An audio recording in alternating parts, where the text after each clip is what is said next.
आप सबको आगामी 13 मई के उस अलौकिक प्रभात की अनंत अनंत शुभकामनाएं। जब यह धरती स्वयं भगवान विष्णु के चरणों में झुकी हुई लगेगी, जब वायु में एक अदृश्य पवित्रता घुल जाएगी और जब हर सांस एक मंत्र बन जाएगी, यह है अपरा एकादशी। अपरा यानी जिसकी कोई सीमा नहीं। जैसे आकाश का अंत नहीं, जैसे ब्रह्मांड का किनारा नहीं, वैसे ही इस एकादशी का फल भी असीम है। यह व्रत केवल उपवास का नाम नहीं है, यह मनुष्य के नीरस, रूखे, थके हुए जीवन में अचानक फूट पड़ने वाले उस झरने की तरह है जो न जाने कहां से आता है और सब कुछ धोकर साफ कर देता है। यह उन जन्मों जन्मों के पापों को भी जड़ से उखाड़ फेंकता है जो हमारे अंदर पत्थर की तरह पड़े थे। यह दरिद्रता को केवल दूर ही नहीं करता, बल्कि उस स्थान पर ऐसी समृद्धि लाता है कि आंखें चौंधिया जाएं। और अंत में जब यह नश्वर शरीर अपनी अंतिम सांस ले रहा होता है, तब यह व्रत उस जीवात्मा के हाथ में वह टिकट देता है जो सीधे वैकुंठ लोक का प्रवेश देता है, जहां दुख नहीं, जहां मृत्यु नहीं, जहां केवल आनंद और श्रीहरि का कमल मुख है। लेकिन बात केवल फलों की नहीं है, बात उस विधि की है जिसमें यह व्रत किया जाए। इस बार 13 मई का दिन और भी खास है। पंचांग की वे प्राचीन और सूक्ष्म गणनाएं जिन्हें आज का हिसाबी दिमाग समझ ही नहीं पाता, उन सब की तारे इस एक ही दिन संरेखित हो रही है। ग्रहों की जो चाल चल रही है वह सदियों में एक बार बनने वाली चमत्कारी मुहूर्त की स्थिति पैदा कर रही है। ऐसा लगता है मानो ब्रह्मांड की सारी देव शक्तियां इस दिन पृथ्वी पर उतरने का इंतजार कर रही हो। यह कोई साधारण एकादशी नहीं है, यह ज्येष्ठ मास के कृष्ण पक्ष की अपरा एकादशी है, जो शास्त्रों में अचला एकादशी के नाम से भी विख्यात है।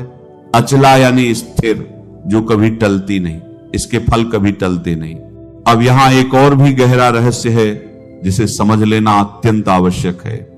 अक्सर लोग यह भूल जाते हैं कि व्रत का अर्थ केवल भूखा प्यासा रह देना नहीं है। व्रत एक तपस्या है और तपस्या का पहला नियम है अपने शरीर, अपने मन और अपनी परिस्थितियों को पहचानना। बहुत से भक्त या तो अति उत्साह में या फिर ज्ञान के अभाव में ऐसा व्रत कर बैठते हैं जो उनके लिए वरदान की बजाय अभिशाप बन जाता है। और इसीलिए हमारे गुरुजी ने अपने उस दिव्य मुख से जैसे अमृत बरसाया हो, एक बिल्कुल स्पष्ट और कठोर नियम बताया है कि इस अपरा एकादशी के इस सिद्धतम दिन 7 विशेष प्रकार के लोगों को यह व्रत कभी नहीं करना चाहिए। न स्वप्न में, न जानबूझकर, न किसी के बहकावे में आकर। साथ ही उन्होंने 7 ऐसे कर्मों की सूची भी दी है जो व्रत करने वाले या न करने वाले किसी के लिए भी इस दिन वर्जित हैं। इन कर्मों का उल्लंघन भगवान विष्णु, महादेव और माता लक्ष्मी तीनों को ही रुष्ट कर देता है। और जब तीनों रुष्ट हो जाएं तो समझ लीजिए वो घर सूख जाता है, जैसे पेड़ से पानी निकल जाए। वहां रुकता न धन, न सुख, न कोई शुभ विचार, बस रह जाती है कंगाली, रह जाता है क्लेश और रह जाते हैं वो खून के आंसू जो कोई नहीं देखता। तो आइए बिना एक क्षण और गंवाए हम पहले उन 7 श्रेणियों को विस्तार से, बहुत विस्तार से समझिए। प्रथम श्रेणी गर्भवती माताएं और बहनें। गर्भावस्था केवल एक शारीरिक अवस्था नहीं है, ये एक अद्वितीय दिव्य यात्रा है। एक स्त्री के अंदर एक और सूर्य उग रहा होता है, एक और चंद्रमा अपनी कला बढ़ा रहा होता है। वो सिर्फ अपने लिए नहीं जीती, वह उसके लिए भी जीती है जो अभी दिखता नहीं मगर है। अब जरा सोचिए, यदि कोई नदी सूख जाए तो उसके किनारे का पेड़ तो कुछ दिन हरा रह सकता है, लेकिन उसके भीतर जो छोटा पौधा अभी अंकुरित हुआ है वह तुरंत मुरझा जाता है। ठीक यही बात गर्भस्थ शिशु की है। चरक संहिता और सभी प्राचीन आयुर्वेदिक ग्रंथ एक स्वर में कहते हैं, गर्भस्थ शिशु को हर क्षण माता से रस, रक्त, जल और प्राण ऊर्जा मिलती है। एक दिन का कठोर निर्जला उपवास इस नाजुक तंत्र में हिलोर पैदा कर सकता है। रक्त में शर्करा का स्तर गिर सकता है, शिशु को ऑक्सीजन की कमी हो सकती है और कुपोषण का खतरा उत्पन्न हो सकता है। भगवान विष्णु कोई राक्षस नहीं है जो क्रूर तपस्या देखकर प्रसन्न हो, वह तो जगत पिता है। क्या कोई पिता चाहेगा कि उसके बच्चे के नन्हे अंगों को कष्ट पहुंचे? कभी नहीं। इसलिए गर्भवती स्त्री का सच्चा व्रत है खुद को स्वस्थ रखना, मानसिक जाप करना, भगवान के नाम का श्रवण करना और हां, अगर हो सके तो 1 घंटे के लिए बैठकर मानस रूप से विष्णु सहस्त्र नाम का पाठ करना।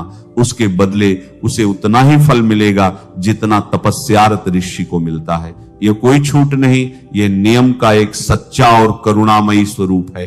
द्वितीय श्रेणी, लंबी या भयंकर बीमारी से ग्रसित व्यक्ति। हो सकता है कोई वर्षों से शैया पर पड़ा है, कोई कैंसर जैसे रोग से जूझ रहा है, कोई बोन मैरो ट्रांसप्लांट के बाद कमजोरी में है। ऐसे लोगों का शरीर एक युद्ध क्षेत्र है। हर दिन हर घंटे वे मृत्यु से लड़ रहे होते हैं। धर्मशास्त्र कहता है शरीर माध्यम खलु धर्म साधनम, अर्थात धर्म का पहला साधन यह शरीर ही है। जब साधन ही टूटने लगा हो तो साध्य की प्राप्ति कैसे होगी? यदि कोई मरीज बिना दवा बिना जल के उपवास करेगा तो उसकी सेहत ढह जाएगी। और भगवान कभी ऐसी अज्ञानता से की गई तपस्या को स्वीकार नहीं करते। ऋषियों ने स्पष्ट कहा है ना तपस्विनः सिद्धि। लेकिन इसका यह अर्थ नहीं कि बीमार व्यक्ति तप करे ही। इसका यह अर्थ है कि जो तप करता है उसे अपनी क्षमता का आकलन करना चाहिए। जिसे उठकर एक कदम रखना भी मुश्किल हो, उसके लिए बिस्तर पर बैठे भगवान का ध्यान करना ही महातप है। वह व्यक्ति साधारण फलाहार ले सकता है, उचित समय पर दवा ले सकता है और कथा सुन सकता है। इससे उसका व्रत भंग नहीं होता, बल्कि उसकी श्रद्धा और भी मजबूत होती है। तृतीय श्रेणी, जिनके घर या कुल में सूतक, जन्म सूतक या मृत्यु पातक हो, ये अत्यंत सूक्ष्म विज्ञान है। सूतक केवल एक परंपरा नहीं है, ये ऊर्जा का सिद्धांत है। घर में जब किसी बच्चे का जन्म होता है या किसी आत्मीय की मृत्यु हो जाती है तो वहां की सूक्ष्म ऊर्जा गहरे स्तर पर परिवर्तित हो जाती है। कहे को अशुद्धि, वहां देवताओं का वास कुछ समय के लिए नहीं रहता। ऐसे समय में यदि कोई मनुष्य व्रत करता है या पूजा का संकल्प करता है तो वह उन देवताओं का ध्यान तो आकर्षित कर लेता है, लेकिन वातावरण अशुद्ध होने के कारण उसका सारा पुण्य नष्ट हो जाता है और देव अपराध बनता है। यह बिल्कुल उसी प्रकार है जैसे यदि आप बरसात में बिना छत के जलते हुए दीपक को बाहर रख दें तो बुझने से पहले वो बहुत धुआं और कालिख पैदा करता है। ऐसा ही सूतक के समय किया गया व्रत दीपक की कालिख के समान है। इसीलिए यदि आपके घर में सूतक या पातक चल रहा हो तो इस व्रत को स्वप्न में भी न सोचें, बस मौन रहें, प्रभु का नाम मानस रूप में लें और जब अशुद्धि का काल समाप्त हो जाए तब फिर से पूरे विधान से व्रत करें। चतुर्थ श्रेणी, रजस्वला स्त्रियां मासिक धर्म के दिनों में। स्त्री शरीर एक अलौकिक यंत्र है। मासिक धर्म के पहले 3 दिनों में स्त्री की अग्नि, पाचन और आध्यात्म में कुछ नीचे की ओर मुड़ जाती है। आयुर्वेद में इसे आपान वायु का उद्दीपन कहते हैं। ध्यान और पूजा के लिए प्राण वायु और उदान वायु का ऊपर की ओर उठना आवश्यक है। इसलिए जब स्त्री रजस्वला हो तो उसे भगवान की मूर्ति स्पर्श नहीं करनी चाहिए, तुलसी के पास नहीं जाना चाहिए और न ही व्रत का कठोर पालन करना चाहिए। यह कोई बंधन नहीं है, यह आपके शरीर के साथ सच्चा व्यवहार है। इसका यह अर्थ कदापि नहीं कि स्त्री अपवित्र है, नहीं, यह तो प्रकृति का चक्र है। लेकिन इस चक्र के दौरान वो अपने शरीर को आराम दे, शांत रहे, कथा सुने, दूर से देवालय की आरती सुने और मानसिक नाम जाप करे। यदि परिवार में कोई पति या पुत्र या पड़ोसी हो तो वह उनसे पूजा करवा सकती है। ऐसा करने से व्रत का फल उसे भी मिलता है और उसके शरीर को भी कष्ट नहीं होता है। पंचम श्रेणी, वे लोग जिनके हृदय में माता पिता, गुरु, पति या अपने जीवन साथी के प्रति तनिक भी सम्मान नहीं है। ये बहुत गंभीर बात है। जो मनुष्य अपने उस माता पिता के प्रति, जिसने उसे 9 माह ढोया, जिसने उसके लिए रातें जगाई, अनादर भाव रखता है, वह व्रत करेगा तो किस मुंह से?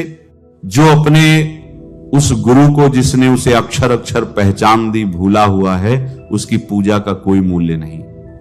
जो अपने जीवन साथी के साथ, जो उसके सुख दुख की भागीदार है, बात बात पर वैर रखता है, उसका व्रत केवल एक शारीरिक यात्रा है, आध्यात्मिक नहीं। भगवान श्रीहरि प्रिय हैं, प्रियतम हैं।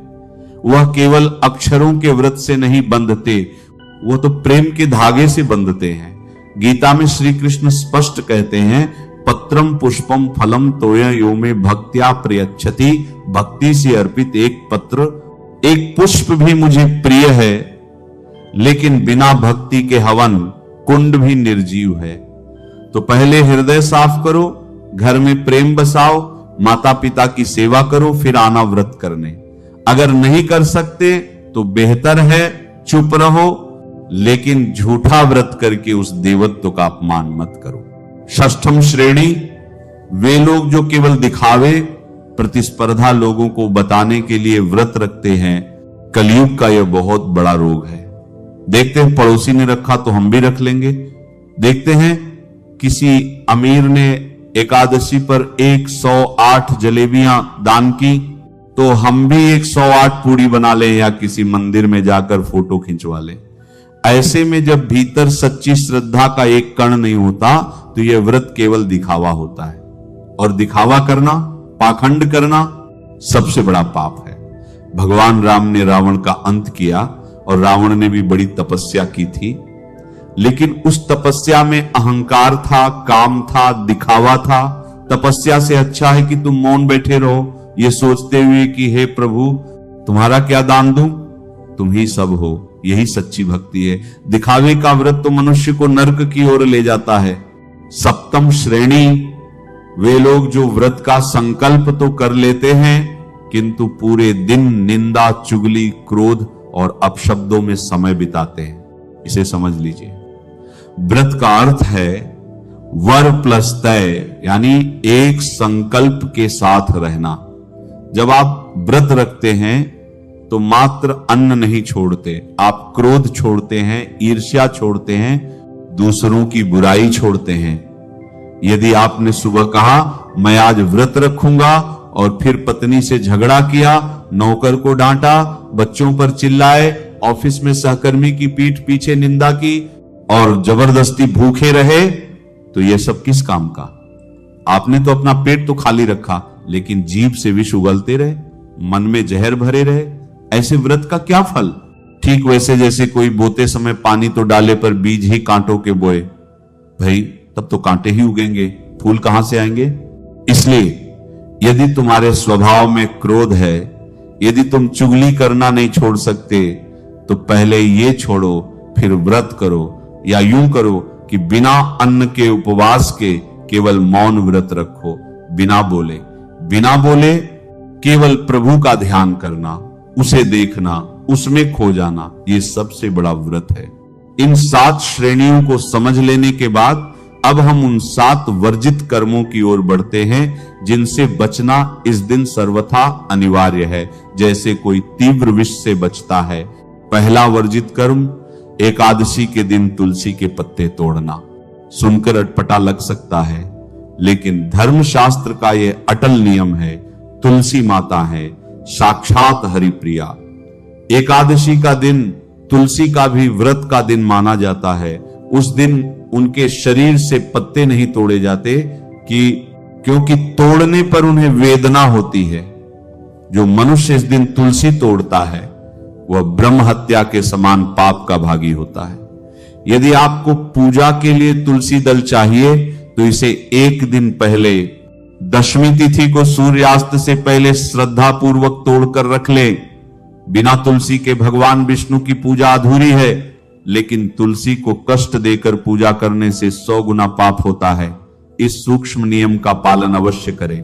दूसरा वर्जित कर्म, दिन में सोना। दिवास्वप्न को शास्त्रों में तमस का द्वार माना गया है। सुबह उठकर व्रत का संकल्प लेने के बाद यदि आप दिन में बिस्तर पर जाकर सोते हैं तो आपका पुण्य क्षीण होने लगता है। आलस्य केवल एक शारीरिक अवस्था नहीं है, यह एक आध्यात्मिक दोष है। इस दिन जितना हो सके भजन, कीर्तन, कथा श्रवण या मौन ध्यान में रहें। शरीर को जगाए रखें ताकि आत्मा भी जागृत रहे। नींद मृत्यु का छोटा भाई है और व्रत जीवन का पर्व है। उत्सव में थोड़ी नींद कम कर लेनी चाहिए। तीसरा वर्जित कर्म, काले, गहरे, नीले या भूरे वस्त्र पहनना। रंग केवल रंग नहीं होते, वे ऊर्जा के स्तर होते हैं। भगवान विष्णु का आभामंडल पीले पीतांबर का है। माता लक्ष्मी लाल रंग पर बैठना पसंद करती हैं। पीला और लाल रंग उच्च सात्विक कंपन पैदा करते हैं, जबकि काला, गहरा नीला या भूरा रंग तामसिक ग्रहों शनि, राहु, केतु से जुड़ा हुआ है। इस दिन यदि आप ऐसे रंग पहनते हैं तो आप दिव्य शक्तियों को अपनी ओर आकर्षित करने का अवसर खो देते हैं, इसलिए भूलकर भी न करें। पीले, हल्के नारंगी, केसरिया या लाल वस्त्र ही पहने। यदि न हो तो साधारण सफेद भी ठीक है, पर काले से दूर रहें। चौथा वर्जित कर्म, सिर धोना, वस्त्र धोना या तीव्र झाड़ू लगाना। एकादशी के दिन सिर धोना और साबुन लगाकर बाल धोना वर्जित है। यह घर की लक्ष्मी को बहा देता है। ऐसा माना जाता है कि इस दिन पानी के जो कण सिर को स्पर्श करते हैं वे सुख समृद्धि के कण को बहा ले जाते हैं। इसी प्रकार कपड़े धोने में पानी का अत्यधिक उपयोग होता है जो श्री के प्रवाह को रोकता है। और बड़ी बात, भारी झाड़ू लगाने से अक्सर चींटी, कीड़े, सूक्ष्म जीवों की मृत्यु हो जाती है। एकादशी के दिन किसी भी प्राणी की हत्या, चाहे वह कितनी भी सूक्ष्म क्यों ना हो, महापाप मानी गई है। यदि सफाई आवश्यक हो तो गीले पोछे से हल्का पोंछ करें। ध्यान रखें कि किसी को कष्ट न हो। पांचवा वर्जित कर्म, शारीरिक संबंध या कामुक विचार। यह शायद सबसे स्पष्ट नियम है, लेकिन सबसे अधिक उल्लंघन होता है। एकादशी एक तप का दिन है। ब्रह्मचर्य का पालन अत्यंत आवश्यक माना गया है। इस दिन पति पत्नी को पृथक रहना चाहिए। मन में भी कामुक कल्पना नहीं आनी चाहिए, क्योंकि व्रत केवल पेट का नहीं, मन का भी होता है। यदि मन काम में भटक जाए तो शरीर के उपवास का कोई फल नहीं रहता। ऐसा माना जाता है कि इस दिन किया गया संभोग 7 जन्मों तक दरिद्रता का कारण बनता है। शास्त्रों में इसका निषेध अत्यंत कठोरता से किया गया है। इसलिए इस दिन दूरी बनाकर रखें और अपनी सारी ऊर्जा भगवान के ध्यान में लगाएं। छठा वर्जित कर्म, किसी से पैसा उधार लेना या देना। धन का उधार लेना या देना ऊर्जा का आदान प्रदान है। एकादशी के दिन सूर्य कर्ज ग्रहों से प्रभावित होते हैं। ऐसा माना जाता है जो उधार देता है उसका धन फिर लौट नहीं पाता, और जो लेता है वह कर्ज के बोझ तले दबा रहता है। यह कोई अंध विश्वास नहीं, एक आध्यात्मिक अनुभव है। कई बार लोग इस दिन मजबूरी में उधार ले लेते हैं या दूसरों की मदद करने के चक्कर में पैसे दे देते हैं, फिर जीवन भर उस पैसे के लिए पछताते हैं। इसलिए यदि संभव हो तो इस दिन लेन देन बिल्कुल ना करें, बैंकिंग भी टालें। यदि दुकानदार से कुछ खरीदना भी हो तो दिन भर से पहले निपटा लें। व्रत के दिन कर्ज की सूक्ष्मता को प्रवेश न करने दें। सातवां वर्जित कर्म, चावल, प्याज, लहसुन, मांस, मदिरा, अंडा, बैंगन, मसूर दाल आदि तामसिक भोजन करना। अब यह बात उतनी ही महत्वपूर्ण है जितनी कि व्रत करना। एकादशी के दिन चावल खाना सबसे बड़ा पाप बताया गया है। पद्म पुराण में यहां तक कहा गया है कि यदि कोई एकादशी के दिन चावल खाता है तो मानो उसने महर्षि मेधा का रक्त और मांस भक्षण किया है। क्यों? क्योंकि चावल एक ऐसा अन्न है जो जल के अत्यधिक संपर्क में उगता है और उसमें तमस की मात्रा कलयुग में अत्यधिक बढ़ गई है। व्रत करने वालों को तो केवल फलाहार, दूध, फल, साबूदाना, मूंगफली, नारियल आदि लेना है, पर व्रत न करने वालों को भी चाहिए कि वे इस दिन चावल, लहसुन, प्याज, मांस, मदिरा से परहेज करें और साथ ही बैंगन, मसूर दाल, मूली आदि जमीन के नीचे वाली चीजें भी न खाएं। ये सब तामसिक ऊर्जा उत्पन्न करते हैं। इस दिन घर की सात्विकता बनाए रखना अत्यंत आवश्यक है, तभी व्रत का पूरा फल मिलता है। जो व्यक्ति इन 7 श्रेणियों में नहीं आता और इन 7 कर्मों का पालन करता है, उसके लिए यह अपरा एकादशी स्वर्ग के द्वार खोलने वाली हो जाती है। उसके सारे पाप, यहां तक कि ब्रह्म हत्या और सुरापान के पाप भी नष्ट हो जाते हैं। उसके जीवन में ऐसी समृद्धि आती है कि लोग हैरान हो जाते हैं। अकाल मृत्यु का संकट टल जाता है। यमराज स्वयं उसके घर से खाली हाथ लौट जाते हैं और मरने के बाद ये आत्मा सीधे भगवान के विमान में बैठकर वैकुंठ जाती है, जहां उसकी अंतहीन सेवा होती है। आप सोच रहे होंगे इतने नियम कैसे पालन करूं? तो मेरा उत्तर है, एक बार करके देखिए। जीवन का कोई भी कर्म बिना नियम के नहीं होता। आप घर बनाने में भी सैकड़ों नियम मानते हैं। कहां नींव डालनी है, कौन सा सीमेंट लेना है, कितना लोहा लगाना है। यदि घर के लिए इतने नियम, तो स्वर्ग और मोक्ष के लिए थोड़े नियम क्या बुरे? ये नियम बंधन नहीं है, ये सुरक्षा की रेखाएं हैं। ये दीवार नहीं है, ये दीवार की राह है। व्रत का एक और अत्यंत महत्वपूर्ण पक्ष है दान। इस दिन यदि आप किसी भूखे को भोजन कराते हैं, किसी ब्राह्मण या निर्धन को वस्त्र दान करते हैं या गाय को हरा चारा खिलाते हैं, तो उसका पुण्य 10 गुना बढ़ जाता है। विशेष रूप से तिल, धान्य, तांबे का पात्र, पीले फल और पीले वस्त्र का दान विष्णु और लक्ष्मी को अत्यंत प्रिय है। ऐसा दान करने से दरिद्रता मिटती है। कलयुग में दान ही एक ऐसा साधन है जो अपराधों को काटता है।